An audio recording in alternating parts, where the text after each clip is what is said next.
بسم اللہ الرحمن الرحیم۔ السلام علیکم۔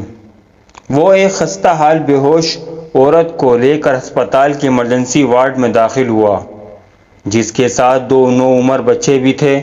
شکل و شباہ سے بھکاری لگ رہے تھے۔ ڈاکٹر نے مریضہ کو دیکھا اور بولا، اس بیوی کو ہارٹ اٹیک ہوا ہے، اگر فوری امداد نہ دی گئی تو یہ مر جائے گی۔ فوری علاج کے لیے خاصی رقم کی ضرورت ہے۔ سنتے ہی بچوں نے چیخنا شروع کر دیا۔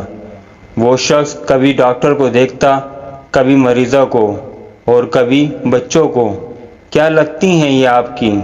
ڈاکٹر نے اس شخص کو تعجب میں دیکھتے ہوئے پوچھا۔ کچھ نہیں، میں ٹیکسی چلاتا ہوں۔ اسے سڑک پہ لیٹے دیکھا۔ اس کے پاس بیٹھے یہ دونوں بچے رو رہے تھے۔ میں ہمدردی میں یہاں لے آیا ہوں۔ میری جیب جو ہے دے دیتا ہوں۔ اس نے جیب میں سے جمع پونجی نکال کر میز پر رکھ دی۔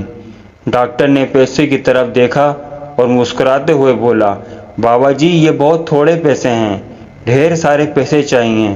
وہ بے بسی میں ادھر ادھر دیکھتا رہا، کبھی آسمان کی طرف دیکھتا، کبھی دیواروں کی طرف دیکھتا۔ اچانک ایک چمک سی اس کے چہرے پر نمایاں ہوئی۔ ڈاکٹر صاحب آپ اس کی جان بچائیں، یہ میری گاڑی کے کاغذات ضمانت ہیں، میں ابھی پیسے لے کر آتا ہوں۔ وہ چلا گیا۔ ڈاکٹر نے ابتدائی طبی امداد شروع کر دی۔ تھوڑی دیر کے بعد وہ دو لوگوں کے ساتھ واپس آیا۔ ڈاکٹر صاحب میں نے ٹیکسی بھیج دی ہے، آپ پیسوں کی فکر نہ کریں، اس نے گاڑی کے کاغذات ساتھ آنے والوں کو دیتے ہوئے کہا۔ صورتحال کو بھاپتے ہوئے قریب کھڑا ایک خوش باش نوجوان پوچھنے لگا، کیا لگتی ہیں یہ خاتون آپ کی؟ میں نہیں جانتا کہ یہ کون ہیں، مگر کوئی رشتہ ضرور ہے جو مجھے اس کی زندگی اور اپنے روزگار سے زیادہ اہم لگی ہے۔ ٹیکسی کا کیا، میں کرائے پر لے کر چلا لوں گا۔ اگر یہ مر گئی تو یہ بچے بھی جیتے جی مر جائیں گے۔ قیامت کے روز اللہ کو کیا منہ دکھاؤں گا کہ مجھے ایک انسان کی زندگی سے زیادہ اپنی ٹیکسی عزیز تھی۔ ساتھ آنے والے پیسے گن رہے تھے اور ساری کہانی بھی سن رہے تھے۔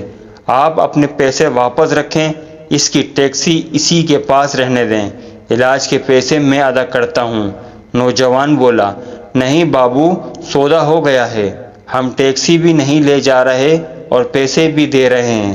ٹیکسی کے لیے نہیں، علاج کے لیے۔ دونوں شخص یک زبان بولے، یہ بڈھا تو پاگل ہو گیا ہے، اس عمر میں کون اسے کرائے پر ٹیکسی دے گا؟ ہم تو کمانے آئے تھے، یہ آدھی قیمت پر ٹیکسی بیچ رہا تھا، ہمیں دگنا منافع ہوتا، اب ہم 70 گنا منافع کمائیں گے۔ پیسے نہیں تو نہ صحیح، ایک نیکی ہی صحیح۔ وہ پیسے میز پر رکھتے ہوئے اٹھے۔ ڈاکٹر صاحب اور ضرورت پڑے تو ہمیں اس نمبر پر کال کر دینا۔ اپنا کارڈ ڈاکٹر کو دیتے ہوئے ہسپتال سے باہر نکل گئے۔